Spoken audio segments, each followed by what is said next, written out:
Assalamualaikum warahmatullahi wabarakatuh. Selamat pagi Ibu Eva, apa kabar? Alhamdulillah, selamat pagi Bu Dewi. Alhamdulillah baik. Semoga Bu Dewi sudah sehat ini. Pada kesempatan ini, saya Dewi Yulianis bermaksud menjalin silaturahmi dan ingin mengajukan beberapa pertanyaan kepada Ibu terkait dengan tugas-tugas Ibu sebagai seorang kepala sekolah. Apakah kiranya Ibu berkenan apabila saya mengajukan pertanyaan mengenai masalah-masalah yang pernah Ibu hadapi selama menjalankan tugas dan bagaimana Ibu mengambil keputusan untuk menyelesaikan masalah-masalah tersebut? Iya, insya Allah semampu saya Bu Dewi ya. Semoga dapat menjawab apa yang menjadi pertanyaan Bu Dewi. Ya. Terima kasih Ibu. Iya, sama-sama. Mohon izin untuk bertanya, Iya. selama menghadapi masalah sebagai kepala sekolah, bagaimana Ibu mengidentifikasi masalah-masalah yang menimbulkan dilema etika ataupun bujukan moral? Iya. Terima kasih Bu Dewi. Selama ini sebagai kepala sekolah untuk mengidentifikasi kasus-kasus dilema etika atau bujukan moral.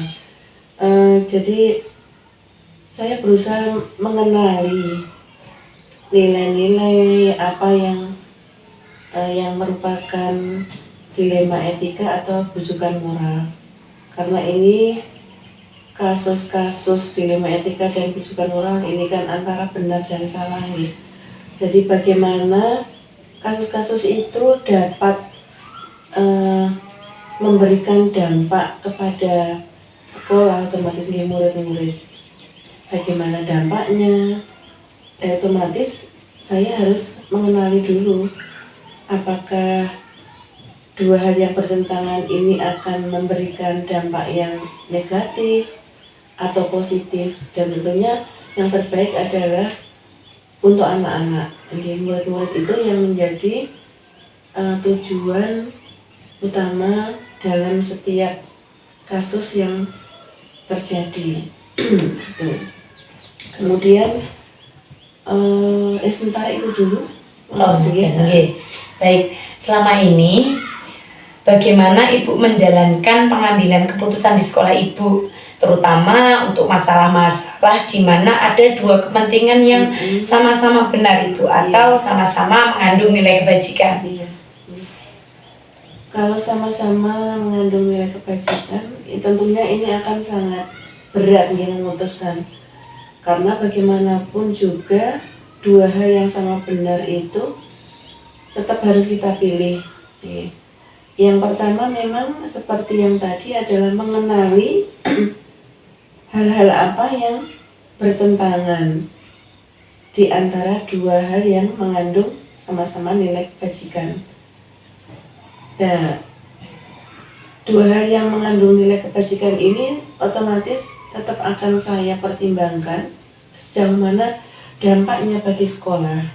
Meskipun sama benarnya pasti akan ada yang sangat berdampak baik otomatis berdampak baik bagi sekolah, bagi pendidikan di sekolah saya, utamanya bagi anak-anak. Kemudian siapa saja yang terlibat, sekiranya apakah yang terlibat dalam dua hal itu memang benar-benar bisa berperan, bisa menjalankan perannya di sekolah kami dan benar-benar bisa membuat perubahan yang lebih baik di sekolah, tentunya hal itu yang akan kami pilih. Ya, sementara itu. Oke, baik. Nah, langkah-langkah atau prosedur seperti apa yang Ibu biasanya lakukan selama ini? Langkah-langkah yang saya lakukan dalam kasus-kasus dilema etika ini adalah kami akan melakukan semacam survei atau mengidentifikasi hal-hal apa yang memang berperan dalam pengambilan keputusan itu. Kemudian apakah ada yang bertentangan dengan tujuan, visi misi di sekolah kami. Karena bagaimanapun, walaupun dua-duanya itu adalah sama benar, jadi tetap akan ada prioritas apakah itu dibutuhkan oleh sekolah, masuk juga untuk kebutuhan sekolah, dibutuhkan apa tidak untuk murid-murid, dibutuhkan apa tidak untuk keberlanjutan pengembangan sekolah pada program-program yang kita punya. Jadi kita ambil yang terbaik untuk sekolah sesuai dengan harapan, tujuan, visi misi yang dimiliki oleh sekolah. Demikian. Baik Ibu. Nah, hal-hal apa saja yang selama ini Ibu anggap efektif dalam pengambilan keputusan pada kasus-kasus tersebut, Ibu? Hal yang saya anggap efektif adalah untuk pengambilan keputusan. Yang pertama adalah akan saya analisis hal-hal apa yang kiranya menjadi inti mengapa keduanya ini bertentangan. Saya akan menganalisis atau mengambil mengidentifikasi hal yang bertentangan itu apa saja sebelum mengambil keputusan. Nah, kemudian setelah saya mengidentifikasi, kemudian akan saya lihat kira-kira yang terlibat dalam dilema etika ini siapa saja, unsur-unsur apa saja, dan termasuk untuk mengumpulkan fakta-fakta apa yang telah terjadi supaya saya tahu betul bahwa kasus ini harus diputuskan dengan sebijaksana dan seadil mungkin. Terutama harus tidak boleh mengedepankan kepentingan pribadi, tetap kepentingan sekolah yang lebih utama. Kemudian keputusan yang akan saya ambil ini tetap harus saya musyawarahkan juga dengan teman-teman di sekolah, termasuk juga komite sekolah dan sebagainya.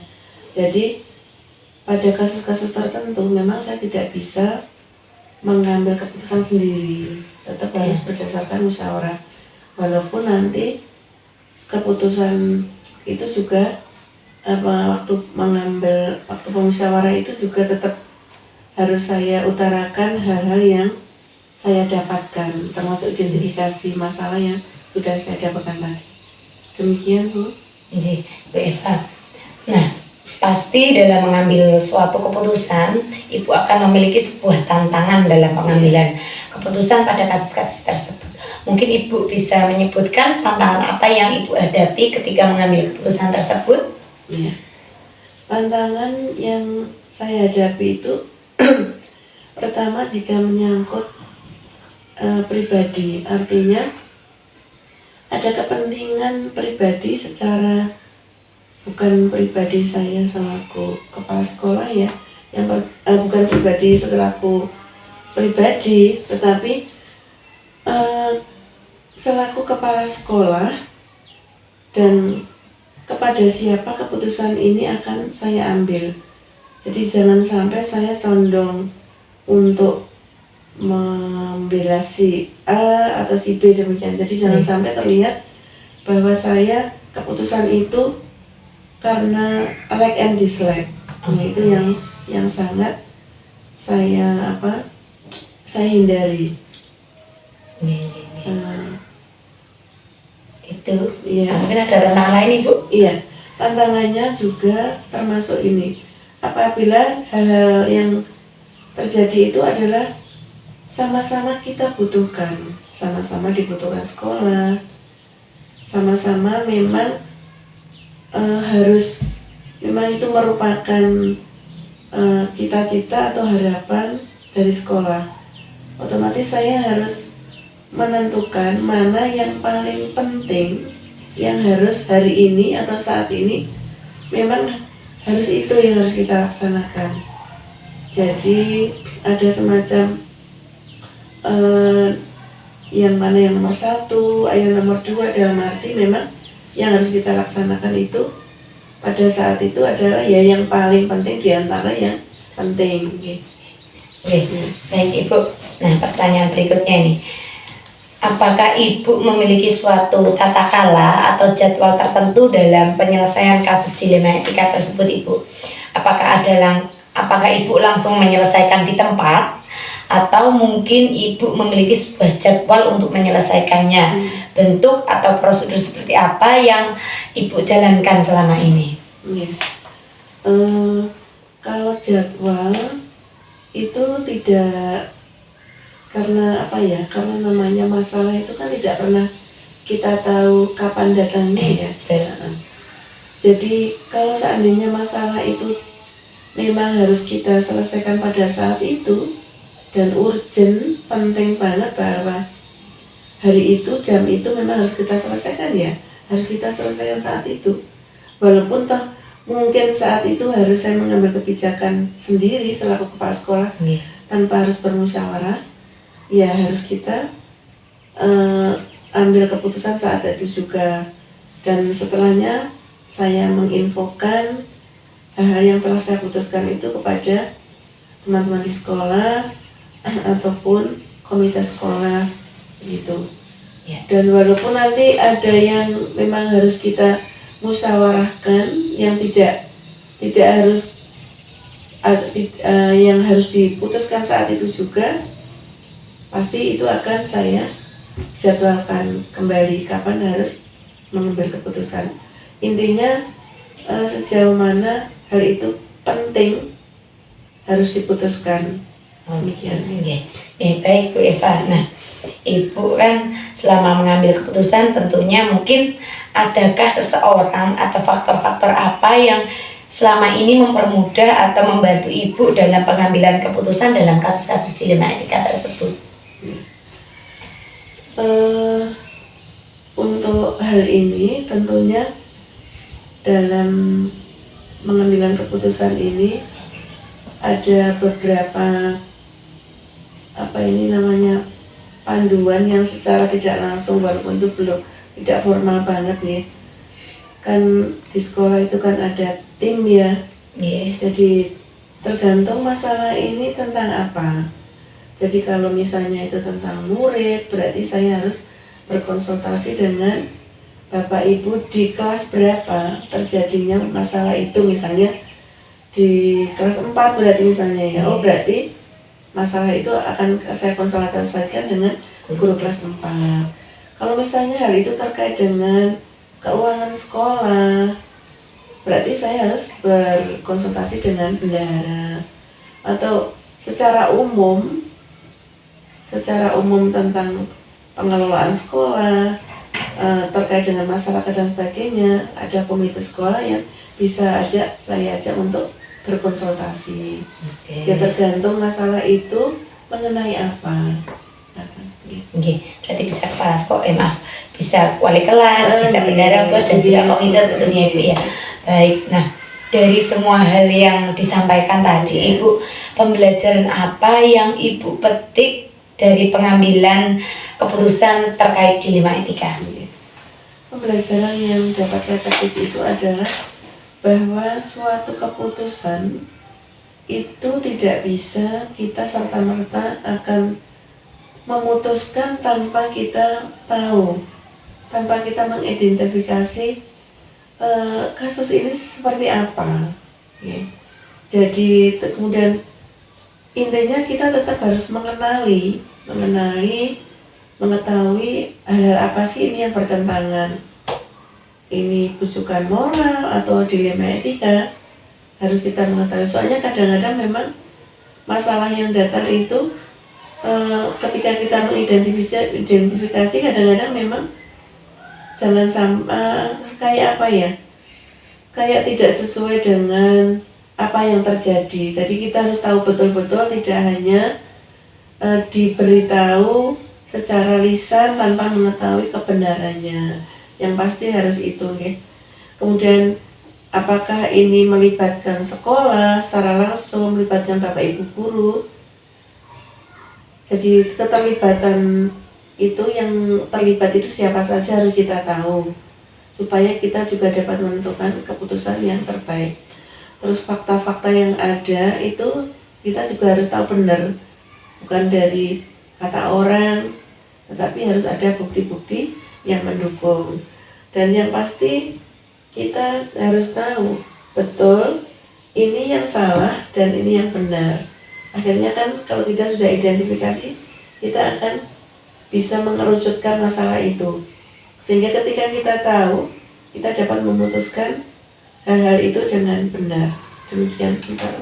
Oke. Nah, alhamdulillah Ibu, jika banyak sekali pengalaman yang buat Ibu dapat mengambil keputusan secara bijak. Semoga sekolah yang Ibu pimpin semakin berkembang dalam kemanfaatan di bawah bimbingan Ibu, dan terima kasih atas kesediaan Ibu meluangkan waktu dan menjawab pertanyaan-pertanyaan saya. Terima kasih, sama-sama. Sukses, lancar untuk CGP-nya Bu Dewi. Mohon maaf kalau ada kesalahan. Terima kasih Bu. Assalamualaikum warahmatullahi wabarakatuh. Waalaikumsalam.